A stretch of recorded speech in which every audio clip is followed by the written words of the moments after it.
In the spring of 1941, the name Rommel felt like a death sentence. The Desert Fox had just arrived in North Africa, and in a whirlwind of dust and steel, he had sent the British forces reeling back toward the Egyptian border. He was the master of the Blitzkrieg, a general who didn't just win battles, he broke spirits. Rommel's next target was a dusty, sun-bleached port town called Tobruk. He expected it to fall in a day. He expected a disorganized retreat. What he found instead was a former schoolteacher from Australia named Leslie Morshead. Morshead didn't care about Rommel's reputation. He didn't believe in holding a line. He believed in making the enemy bleed for every single inch of it. This is the tactical story of Ming the Merciless, and the siege that changed the war. This is the story of how a group of amateur soldiers, mocked by German propaganda as rats, became the first force in World War II to stop the Nazi war machine in its tracks. To understand Tobruk,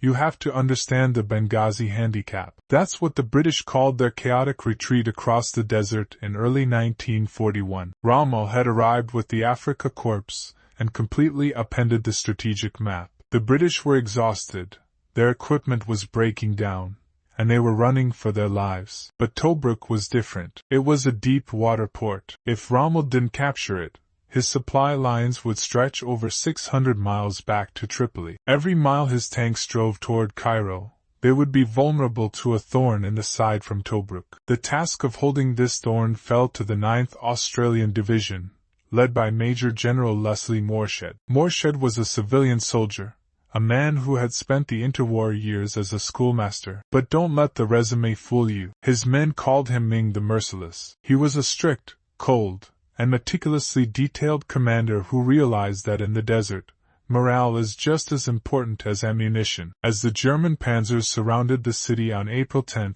cutting it off from the rest of the British Army, Morshead issued a simple, chilling order. There will be no surrender and no retreat. The first thing Morshead did was fix the geography. Tobruk already had an old Italian-built perimeter, but it was in shambles, filled with sand and neglected. Morshead didn't just fix the holes. He changed the philosophy of the defense. Most commanders tried to hold a thin crust of a line. If the enemy breaks that crust, the defense collapses. Morshead built depth. He created a system of staggered concrete line pits. From the air, it looked like a honeycomb. These weren't just trenches. They were posts. Each post had interlocking fields of fire. This meant that if a German squad tried to attack Post A, they would be hit in the flank by machine guns from Post B and Post C. He also utilized dead ground, those dips in the desert floor where a tank might feel safe from view. Morshead placed anti-tank guns specifically to cover these blind spots. He wasn't trying to block the Germans. He was trying to channel them into killing zones. Most sieges involved the defenders hiding behind walls while the attackers roamed free outside. Morshead hated that. He told his men, "We are not being besieged. We are holding a position from which we will strike." This was the birth of aggressive patrolling. Every single night, Australian bushmen would crawl out into no man's land. They didn't just scout, they hunted. They would sneak into German trenches, steal equipment, sabotage tanks, and vanish before the enemy could fire a shot. German radio propaganda tried to mock them, calling them the rats of Tobruk, implying they were trapped in holes. The Australians loved it. They made their own rat medals out of scrap metal from downed German planes. This was psychological warfare at its finest. By owning the night, the Australians made the Afrika Korps feel like they were the ones who were trapped. Rommel's diaries from this period are filled with frustration. He couldn't understand why his invincible troops were being terrorized by men who were supposed to be starving and exhausted. The ultimate test came between April 10th and 14th, 1941, the Easter Battle. Rommel, impatient as ever, ordered a direct tank assault on the southern sector of the perimeter. He used the classic blitzkrieg formula. Tanks lead, infantry follows. But Morshead had a surprise. He told his front-line infantry, "Let the tanks through." Imagine the nerves required for that. You're in a hole, and a 20-ton Panzer Mark III is rumbling over your head. But the Australians stayed down. As the German tanks moved past the first line, thinking they had broken the defense, the Australians rose up and opened fire on the infantry following behind the tanks. Without infantry support, the German tanks were blind and vulnerable. They found themselves in a salient, a pocket surrounded by Australian anti-tank guns. It was a massacre. Out of 38 German tanks that entered the perimeter, 17 were destroyed in minutes. The rest fled. Rommel was stunned. It was his first major defeat in the desert. He realized he wasn't fighting rats. He was fighting a sophisticated,